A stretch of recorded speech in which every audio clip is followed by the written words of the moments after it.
Good afternoon. I think this is the right timing. It's raining and it's noisy, but hopefully you can hear a bit. Welcome to all of you to this Spanish Pavilion. Welcome to this very special event, an event that we would like to have a high-level panel discussions for women, the heart of the climate action. Thank you very much, all of you, to be here. There are two leaders, women leaders that are coming. They are missing, but they will join us as soon as possible. It's really an honor to be here with you today. I would like to start introducing Dr. Achala Ebenstein. Hopefully it's the right way of pronouncing. She is Director of Investment of a Service at the Green Climate Fund and also a legal expert on issues on climate negotiations with LDCs. She has a huge experience in climate negotiations and UNCCC, and his guidance has been always very important in shaping climate outcomes, mainly for the most vulnerable. So thank you very much for the excellent work and your dedication on this agenda. We also have Andrea Meza Murillo, Deputy Executive Secretary of UN Convention to combat desertification. We've been working hard together, Spain and the convention, because as you know, we are a country with desertification. It's a huge problem that is increasing. She is former Ministry of Environment of Costa Rica and Energy, and her leadership has been essential, advancing in many issues, reforms on climate action, biodiversity protection, and sustainability. Thank you very much for being here with us today. We also have Maria Jose Sanz with us. Dr. Maria Jose Sanz. It's so strange to present you this way. She's a leading climate scientist. She's also a member of the IPCC Task Force Bureau. She's been engaged in scientific production in many subjects in vegetation, cycles, in atmospheric change. So her work continues to be very important for having evidence, science evidence, to take decisions by us. We are the policymakers, so thank you very much for your work. And they will come soon. In this case, Hindu Homu Ibrahim. She's a geographer and environment activist from Chad.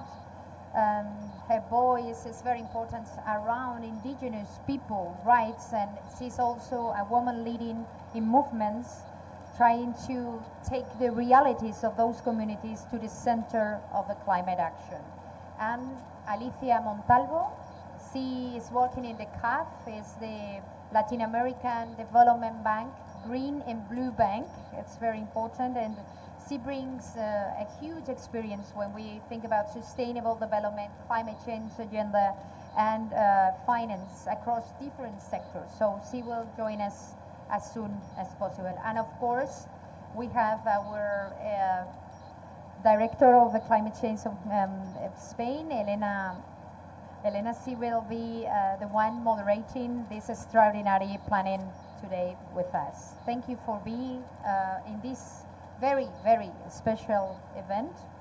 I'm sure that your presence here will enrich conversation and reflect the deep diversity and strengthen of women leadership across the climate agenda, different roles, different policies, scientific action, but all of you are giving us the best response to this very challenging situation around climate change. So it's a privilege to open this special panel, but today I want to deliver key message. And one key message that I would like to share with you is that we cannot solve the climate crisis without gender equality. We need gender equality. Women are a pivotal part in the climate equation. We cannot solve with half of the potential of the world. Women face also the greatest burden when we think about climate change, and they are also a great part of the solutions. Our climate response must be inclusive to be effective. And of course, today I would like to just make a very short reference about our policy in Spain. For us in Spain, we have been taking the past year concrete step to integrate this gender balance in the ecological transition agenda, but also all the way around different sectors and government action around the gender agenda. So we joined Equal by 30 last year. This is a specific action to promote gender equality in employment, in leadership, in innovation. And of course, for us it's very important to close the gaps of the participation of women in different sectors, but also in different roles in the government, but also in innovation. So we try to have more data. So the only way to solve the breach, the gaps, is with information. So we also work to improve the data collection around what is the situation of gender equality in our country and globally. Spain also have very much link between gender equality and just transition. So we are working on how we can produce the better solutions when we think about just transition, consider the role of women. And of course, we, in this COP in Berlin, we hope that we will have a very, very good result with an concrete action plan around gender. So we've been active as European Union, as Spain, and hopefully we can celebrate at the last days of the COP that finally we have an ambitious gender action plan. We also, during the past weeks, joined the Gender Declaration to make climate COP presidency gender balance. That's very important. With what the presidency have gender balance, that means we want women to be part of the decision making and active participation in these COP presidencies. And of course, I think we are leading by example, because the Spanish delegation have submitted in this convention, 50%, more than 50% of the delegates are women, and this is a figure, a number that is far away from what we can see from other delegations present here at this COP. So I think the important part of this high-level panel is listening to this amazing women that are always working to deal with the climate ambition. So I will leave the floor to Elena, Director General, to provide this interesting discussion. Thank you. Thank you very much.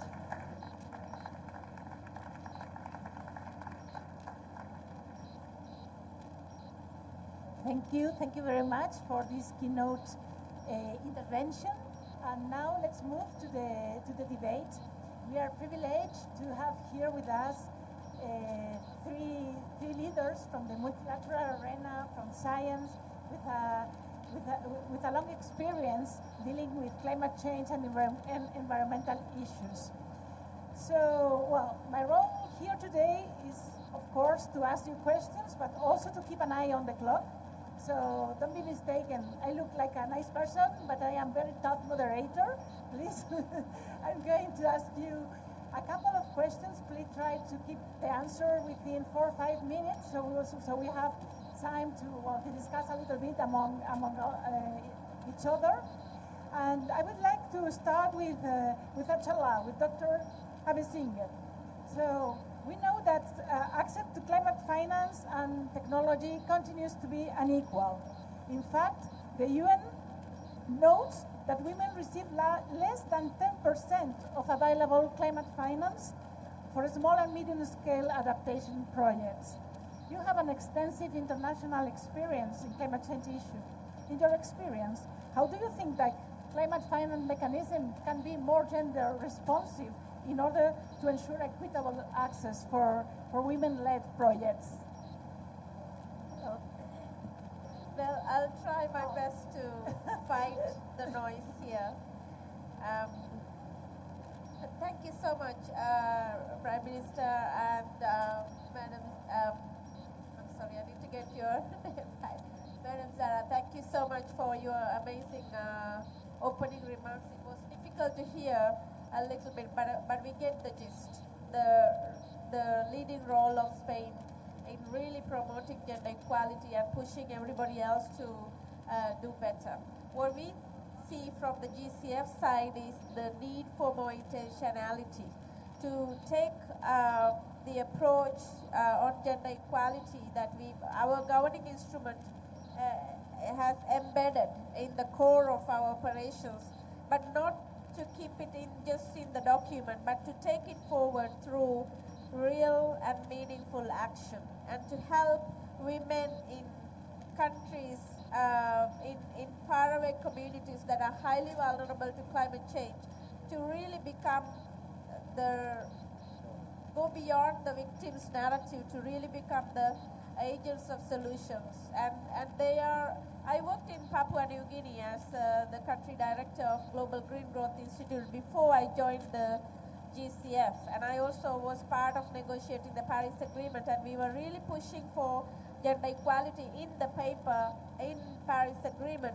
But when I went to Papua New Guinea and to faraway communities in that country, I realized in practical terms the real role of women in those faraway rural communities to really bring change. With a little bit of money that development agencies are bringing to these countries, the change is massive. The education focus for their children, the livelihoods that they are improving, and support to MSMEs, the financial literacy that the women are bringing into communities. It's just amazing to see in first-hand experience by being in a country like Papua New Guinea. But I want to turn to what the GCF is doing now to really make a meaningful change. We, as I mentioned, have an institutional commitment as the largest climate fund in the world to make sure that gender equality is embedded in all operations of the fund, guided by our governing instrument, as I mentioned, and making the GCF the first climate finance mechanism to mainstream gender perspectives from the very outset, from the establishment of the GCF. We have a very comprehensive gender policy, and we are actually very proud of this gender policy. And so therefore, through the implementation of gender policy, every funded activity, this is $19 billion that we are talking about, from the GCF operationalization in 2015 to now, 10 years in operationalization, every funded activity has to be intentional about gender equality, whether it's mitigation or adaptation, whether the money is public or private, because of our gender policy that I mentioned.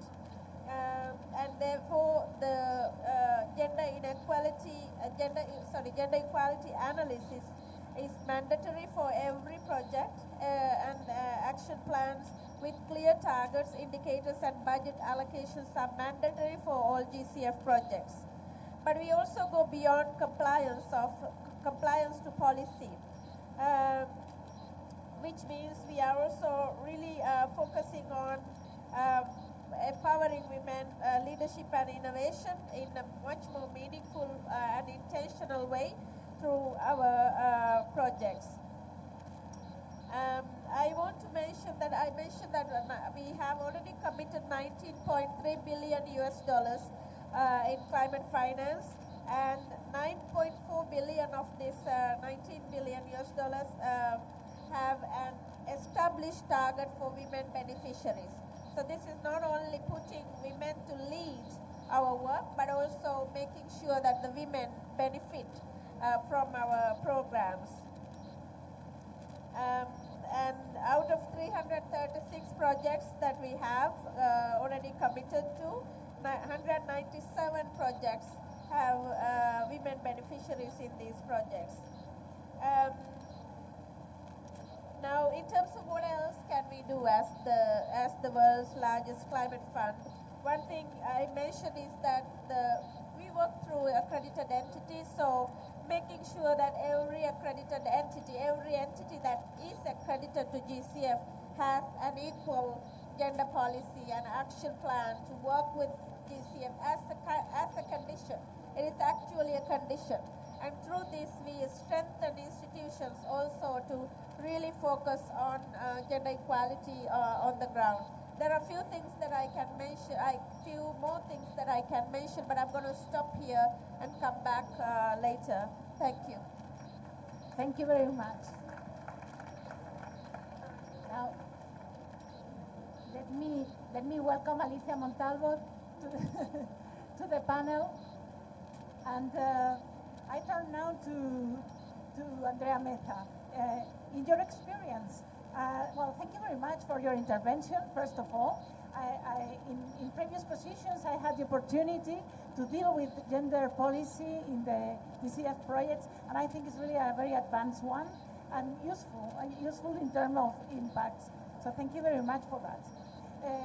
Andrea Meza, in your experience as Deputy Executive Secretary of the UN Convention to Combat Desertification, I would like to ask you about examples from the UNCCD that illustrate how women are exerting leadership in innovation, in addressing land degradation and drought, which, by the way, are very, very related to the issue of climate change. So, Thank you, Lena, and thank you to the government of Spain for always being a leader in this issue, which is critical and instrumental to achieve the pathways that we are discussing about. At the end, 2 or 3 messages that I would like to bring. We're talking about different transitions, right? And it's a transition to build resilience. You want to welcome Hindu as well? Thank you. Transitions to build resilient societies, resilient economies. And to do so, we need to have more integrated approaches. This COP has different names. We have been hearing Cup of Truth, Cup of Action, Cup of different names, but I think that everybody is saying what we need is to see that it is possible to transform our productive models into societies that can have prosperity, but at the same time can operate within the planetary boundaries. And this requires that we also address inequalities.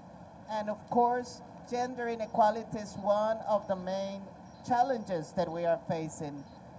And in this transition, it's not only to say that a lot of the vulnerable communities and marginalized communities, but also as well women inside a lot of these communities that sometimes are really facing big challenges are really active part of the solutions.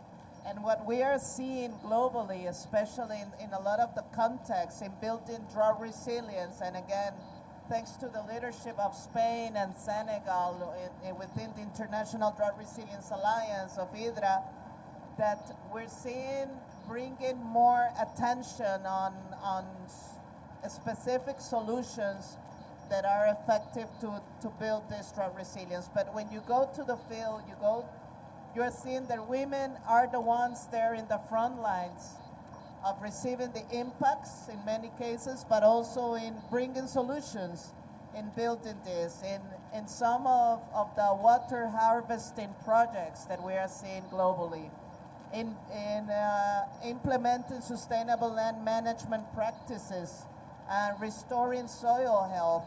And in a lot of these, what we are seeing is the hands of women globally and girls doing this and bringing the solutions.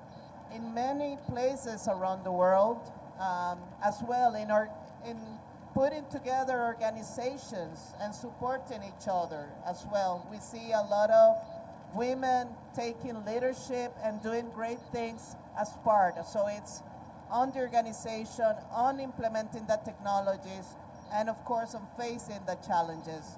But again, it's just a reflection that, and you mentioned, somebody mentioned as well, just energy transition. We also need to talk on what is a just land transition on all this. Because if not as well, we will be then having negative impacts on some of these most vulnerable communities, and as well we can have very negative impacts in a lot of women and girls. So as well we need to start thinking on what does this just land transition means, and it is to include and have difficult conversations on land tenure. And when you start seeing the numbers on land tenure, for example, you see that, especially in certain regions, women don't own the land, don't have access to the land. And that's then a critical thing, and to continue the cycle of poverty, degradation, and we can sort of build in on this. But I will leave it here, Elena. Thank you. Thank you very much for bringing up this just land transition concept. And thank you. Welcome, Mrs. Indu Umaro Ibrahim. Welcome to the panel. I would like to ask you now a question. As you are, can you listen? Because it's very challenging. This is a panel where really we have to make an effort. Women, exactly. Okay. You are a renowned environmental activist from Chad. And my question for you is, what are today the most powerful examples of women-led activism driving climate justice on the ground? Thank you very much, and hi everyone. I hope that when you go back home you will not miss the noise, because this is what's happening. And this is the Amazon. So, as Andrea said, women are leaders, and women are activists born, because you don't have to go outside with the placards and shouting that they call you activists. But when you are asking for the right of your children, of your family, protecting them, this is also another form of the activism. So we are an activism born. But let me give you some of the examples of indigenous women. Indigenous women around all the places, here in Amazon or back home in Chad, we are in the front line of every battle of the climate change. We are standing up to build the solutions. We are not waiting for the end of the month salary, or we are not waiting to someone who can tell us what we can do. We always acting for the solutions. And I give you the examples. In my community in the Sahel, it used to be a drought, but now with the climate change, we have also floods, where we have millions of people become homeless. What is the response of the man? Most of them leave the communities to go in the next city to look for the job. And as in our culture, the responsibility of the family is the man. He's the one who has to pay the house, who has to pay the food, who has to pay the clothes, and the woman take care of the children and take care of the rest. So it is about the dignity. So when man leave to the other place to look for the dignity, they are not going there to cultivate the money and send it back home immediately. They have to wait months and months, and sometimes they never come back. Who are behind are the women. That's why they are really the solutions makers, and they are the best activists there. So they ensure the security of their families. They ensure the food of their families. They take care of the children, of the elders. And then they become an innovators. So imagine on those women, when you inject a little money, they become a solutions makers. They do the magic. And these are the examples I wanted to end with discussions. So we have a project. When we ask the communities to give the women land right, they agree to give them collectively. We went there to put a water point, and they did the agroecology. For the first time, they say they eat green vegetables during the dry season, because as we have no fridge, we are very far from the places. During the rainy season, they cultivate, they dry up the veggie that they eat for the next 9 months. So for the first time, they get the chance to eat the green veggie during the dry season. They sell the green veggie to get the income. They build the community school to send their children. So these like the beautiful examples when you give a woman land right, how she can turn it into the magic. But what I'm asking here is not saying, oh, this is beautiful. Let's give them 10,000 or 100,000. 10,000 is a salary of 1 month of someone in Spain. 100,000 is a salary of 1 year of someone in France. You cannot give it to the communities for 3 years to do a magic. We are asking for a millions to go to the indigenous women, to the women on the ground, that they can turn the magic and save the world. When they turn that through magic, they can educate their children, they can ensure their future, they can ensure the dignity of the man that can come back at the communities. So this is the best activists that we have, and women can make the solutions. We need just to trust them. Thank you.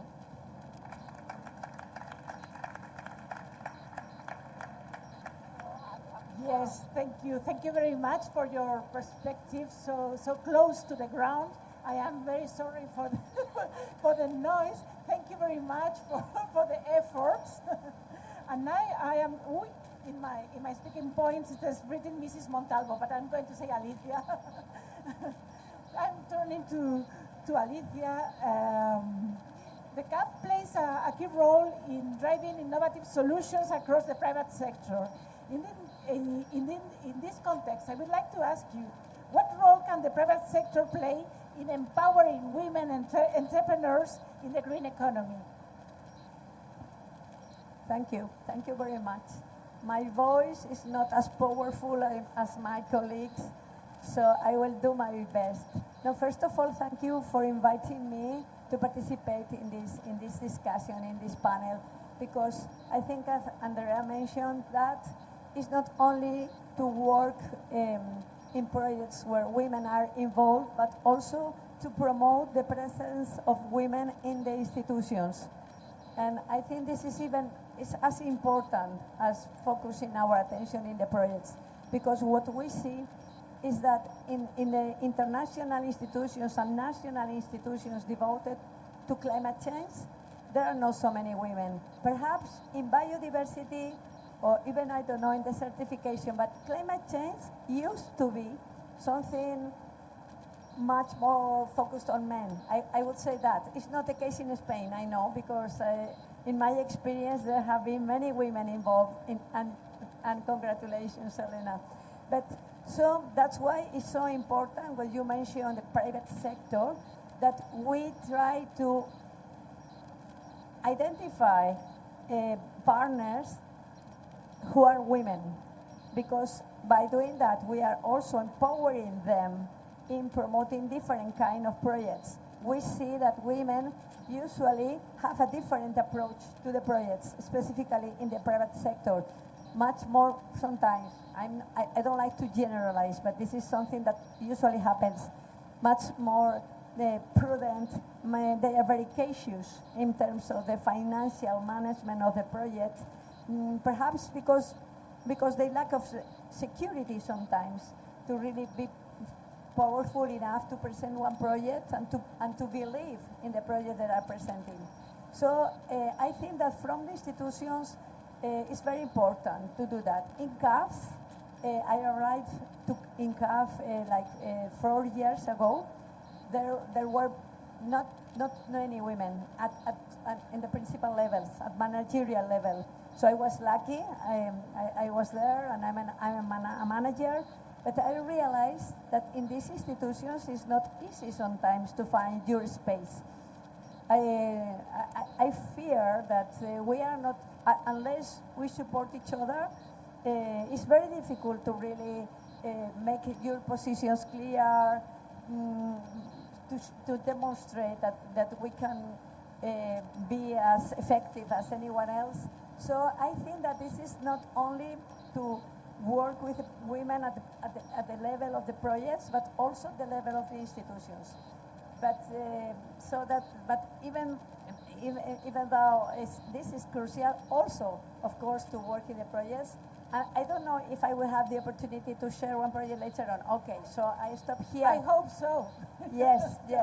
No, because I just also wanted to add that in our experience, women usually, they are not so much aware of their leadership capacities. Some of them are, but in most of the cases, they don't even know they are leaders. So it's our responsibility to push them and to encourage them to really prove their value.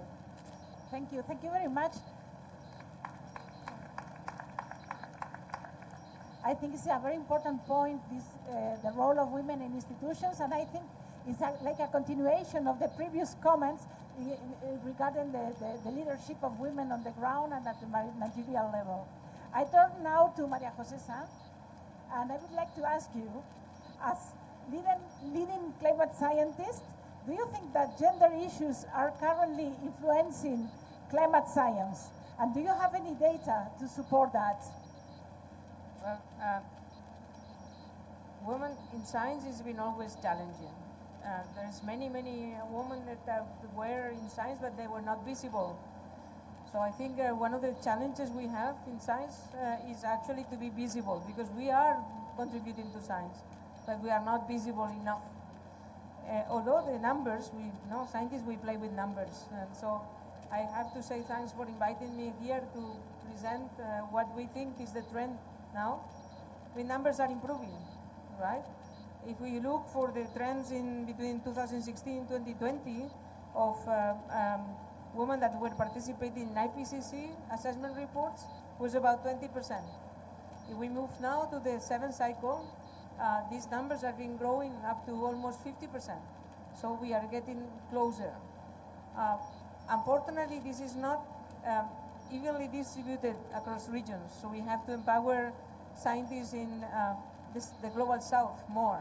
And I think it's also a matter of South-South science cooperation. That's a very important role, because it is very difficult to translate the scientific mentality of the north into the south. So I think we have to capitalize also how the science is emerging in the south. I think but we have to go beyond numbers. Numbers are not enough, let's say. Numbers are the way we are being actually scoring science so far. But we need to change science now. And I think we are in the moment where we have an inflection point where we have to connect science with reality, to connect science with action. And I think the woman has a much better overview and potential to do so. And I think Andrea mentioned integration. That's right. I mean, connecting the dots, connecting the sectors, connecting the ground and connecting the global. And the woman has the possibility to have these visions much more aligned than the male. I'm sorry to say that, guys, but that's what it is, right? So I believe that we are improving. There are myths about women in science. For example, that we are not a STEM scientist. That's not true. We are. The problem you have is that we are STEM and non-STEM. That's the problem, right? So that we are able to bridge, physics with social science. And that's what we actually need today to solve the problems that we have on climate change. So I strongly believe that we are the ones that can convert individual science approach to collective science approach. And I think this is also a very important point. So in essence, I think, and I see a lot of young scientists here, potential young scientists here as well. We need also to be more visible. I think visibility is very important. IPCC is trying to do that. We are having recently a workshop on gender and how to improve the contribution of women into the assessment reports. But I also believe that it's not only about assessment reports. It's about connecting within the countries, the woman with the policymakers and with the interfaces. So having said that, thank you again. And I think we need more of those conversations, right? Yeah. Thank you very much. Visibility, numbers improving, and bridge makers. Thank you very much for all those ideas. I think we have time for a second round because we started a little bit later, and we deserve also this opportunity given the constraints. So I'm back to you, Achala. What lessons can we learn from successful women-driven climate finance projects that have been successful, achieving social and environmental impact?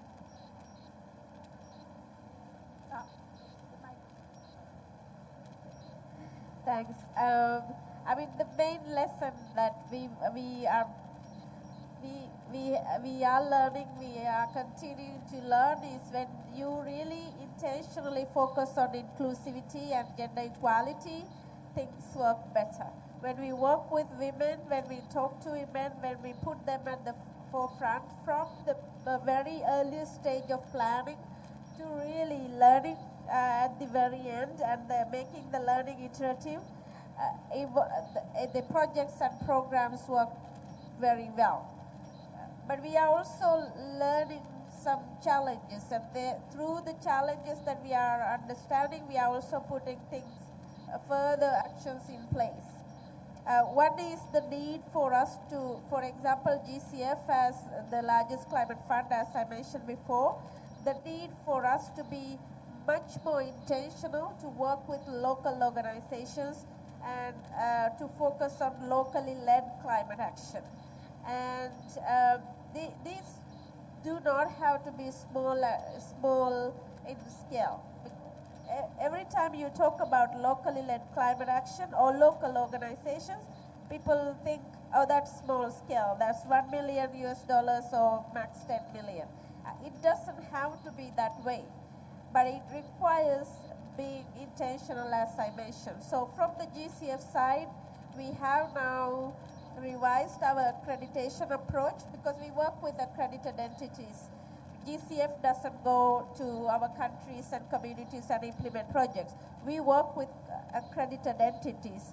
So through the revised accreditation framework, we are now intentionally focusing on locally led climate action and working with women-led local organizations and trying to bring them intentionally to the GCF to work with us.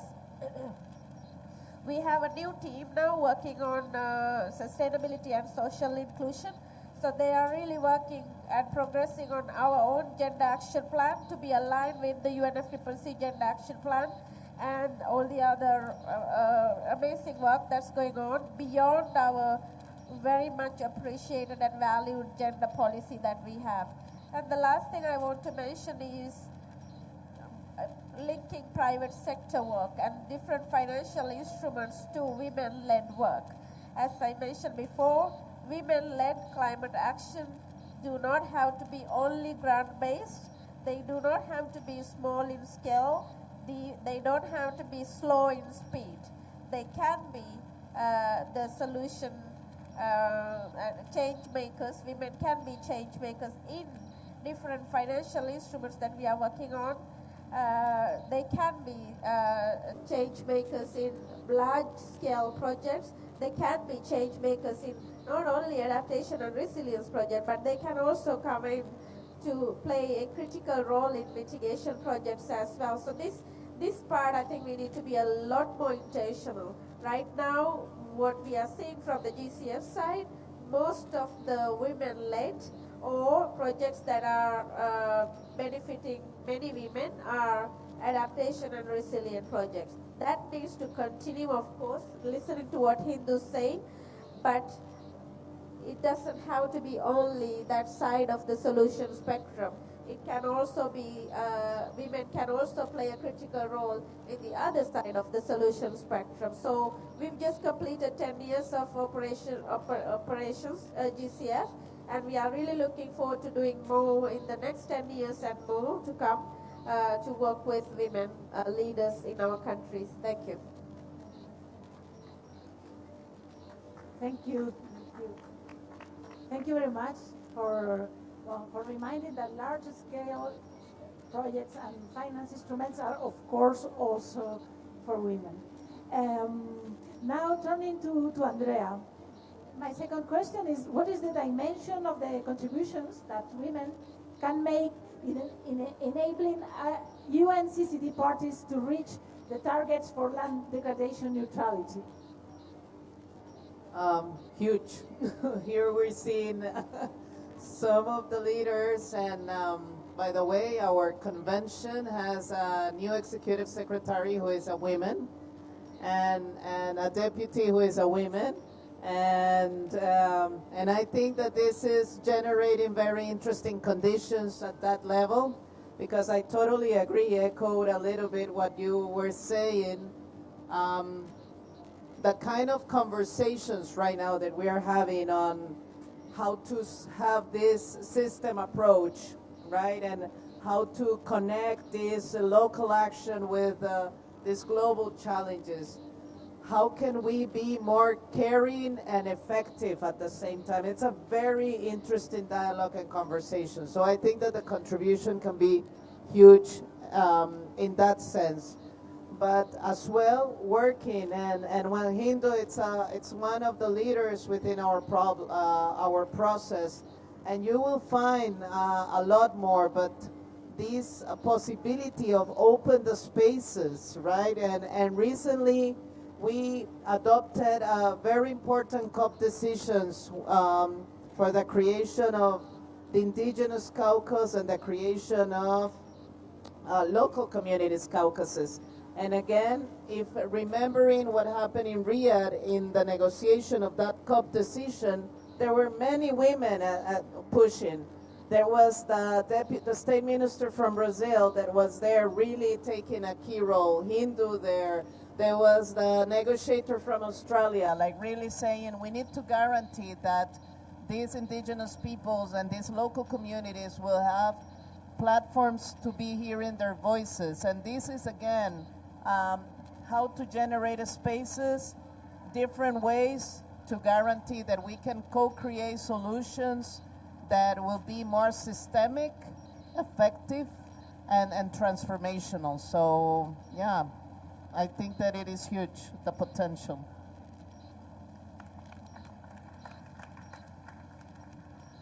Thank you very much. This issue of co-creation is key, and also having more women at the COPs and in the role of executive secretaries. Thank you for being one of them. I'm now turning to Hindu. My next question is about global institutions. How do you think that global institutions can better support young women activism? Because you're working on the front lines of climate change, particularly in rural communities. That's right. The global institution, let's start by UNFCCC to open the space to the young women and the activists. So anyway, to be honest, all the global institutions must take the women leaders and the women activists not only as observer, but having them in the delegations. And if I may, Spain can do that. Spain can have a young woman who can be part of the delegation. Of course, I see many party overflow. They can start by party overflow if they don't want them to get the floor to speak or negotiate. France can do that, Chad can do that, Chad already doing that. So the problem is not the small countries because they are doing that already. But the big country need to open the space to the young women to get the access to the negotiations. It is the same when we talk about the World Bank or the GCF with my sister Ashala. They have to open the space and giving the accreditation so people can come. And as women, that's what we are doing. As Andrea said, she's not just talking because I'm here, but we are pulling the chairs to each other. What maybe you do not know, we have like a secret women leadership that we are meeting informally. And I found that very important. We cannot maybe keep that secret anymore. We have to make it more obvious, open, because we need to support each other. If I'm getting the stage in some places, some women are saying like, propose Hindu to be there. And then the people who do not know me, they say like, okay, Andrea proposed you, so as I trust Andrea, of course I trust you. So this is how we can open the space between women. But between the institutions, they have to make it more legally. And also, you cannot also open only the space to come without supporting the people who are coming. Look at here in Brazil. Maybe some of you are very lucky to pay the apartment for 10,000 to be here. But most of our delegation, especially the young women, they come for first week, they left. Because they do not avoid to stay for the second week. And it is so important the second week negotiations because this is where they are taking the decision. So we need to support the young women who can be there and who can stay and who can learn. And they are also very smart because sometimes we just to say, okay, let them be there, we can listen, but let them talk. They have a word and they can say something very smart. They can say something maybe radical, but we need radical idea in a radical climate change, in a radical land degradation, in a radical biodiversity loss. So let's do not be afraid about the voices like mine and others that we are saying the truth. We need the truth to move the way, and those voices can tell the truth. So let's do not be afraid. Open the space, give them the space, pull the chairs, give them the finance, but give them more the voices to say something. Don't speak on our behalf. Let the women young speak for themselves and take it to implement it on the ground. Thank you. Thank you. Thank you very much. I agree it's important to give finance, but not only, also a voice. I completely share this idea. Now, Alicia, coming back to the private sector, how can companies meaningfully incorporate gender equality into their sustainability and climate investment strategies? Well, thank you very much. But I would like to talk about private sector, but perhaps can I speak about public sector? Okay. You are allowed to say what you want, of course. No, because I was thinking about how important it is to give women platforms where they can speak in environments where they usually don't speak. As she mentioned the negotiations, but we have projects, and I would like to mention these two projects where we have been able to put the women at the center of the project. The first one has to do with a network we are creating of women of different countries in Latin America that who work with the mangroves, and they gather that pick a product that is a clam, is a black clam, very tasteful, very good, in Ecuador, in Colombia, in Costa Rica, and in Panama. These women usually work in a very bad conditions. They don't even have gloves. They don't even have the boats for going between the mangroves. They are called like the black hands women. And what we did is to make a meeting with these women from the different countries in Cali on the occasion of the Biodiversity Convention. And was really powerful because first, most of them never had traveled before outside the country, so we had a lot of problems for providing them a passport or permit to travel. But once they were together, they discovered that they had the same challenges, working in the same thing, but in different communities that never spoke among them. So this was really powerful because for the first time they realized how important is their work, because they are supporting the mangroves because of their work. They are supporting the communities. They are protecting the environment. So what we did is to provide dignity to their work, but above all, to give the opportunity to create this network of Piangua. The name of the clan is Piangua. So we feel that this was not very important project. This was a small project. Just we bring the women all together, but so powerful. So sometimes you realize that by giving the space for them to really just be together or just being recognized is very important. And also we are working with many indigenous communities, particularly with the community of Aroacos in Sierra Nevada. And so what we are trying to do also is to empower women.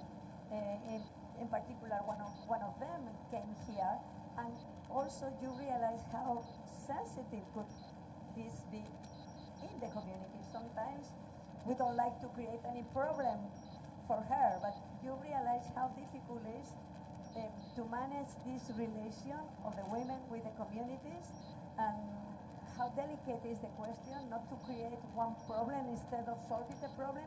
So what I was trying to say is that the power we have to use it.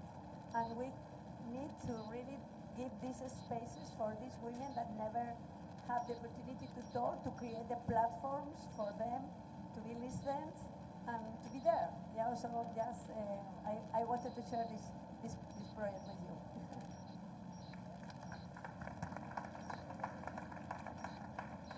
Thank you very much. I like very much because you are like connected. One speaks from the ground and the other one is from the private sector, but finally the idea is give women a voice.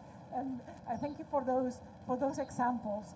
And I'm now turning to Maria Jose for a final question on gender and science. Of course, how is gender equality influencing the way science is contributing to the policy making process? That's a very difficult question to answer, but I mean, I think in essence, what we need now for a proper translation of knowledge into policy making is first to understand the policy making side, which is something which has been very difficult for scientists along the way, right? So I think we are in a situation now where women can do that better in the sense that we care about the other side. We care about understanding the context where our knowledge is going to be translated. And I think examples are always very good, right? So I'll put you 3 examples. A scientific question that was posed globally was top-down assessments of the land use contribution to mitigation is done with models which are extremely good. But if we just aggregate the information that the countries are reporting in inventories, this is bad. What the answer of our colleagues was, it was confrontational, no? They were just saying, no, the models are the good things, right? What we brought into the conversation from our side was, no, what we need to understand is why they are different, right? So this is an example where our contribution was actually bridging rather than confronting. Another example which is more local, right? You have a young scientist that he was starting the career, he was doing the postdoc, and then he was confronting the shepherds communities, trying to actually upgrade the methodologies for improving and reducing the GHG emissions from shepherds, shepherd communities. After 3 years, she came and said, I'm leaving. I said, why are you leaving? No, because I'm going to the shepherd school, because I want to understand how they work. And I said, well, don't leave, no? Go to the shepherd school. I pay your salary and you go to the shepherd school. So after 3 months in the shepherd school, she came back and said, I'm leaving. I said, what? Why you are leaving? Because I'm going with the sheep in the mountains. I said, oh, that's fine. How long that will take? No, 6 months per year. I said, what are you going to do the next 6 months? I don't know. Stay in the institute. And now we have a perfect scientist that understands the side that he wants to advise and improve, but at the same time also is a scientist. So it is a very rare profile for a male scientist, right? So I think you have these 2 examples. Who were the first ones that were proposing in the 4th assessment report that we should deal with mitigation and adaptation in an integrated manner? They were women, right? It took 3 cycles to come back and have a consensus on that. And we still have a structure in the IPCC that actually is a barrier for that. So we have to change those things. And who is saying those things? It's always mostly not us.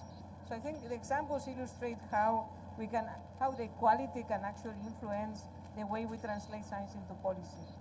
And on the other hand, we are more patient. We are not more patient. We don't want, or we are not, let's say, so intense in having a quick and fast reaction. We are persistent, right? So I think that's another quality in order to translate science to policy. And we also understand that we are not here to produce policies as scientists.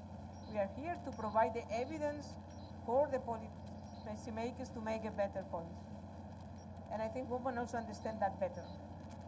Doesn't mean that the men cannot learn. Of course they do, and they can do. And I think that we are in the moment now where we have all together to do that.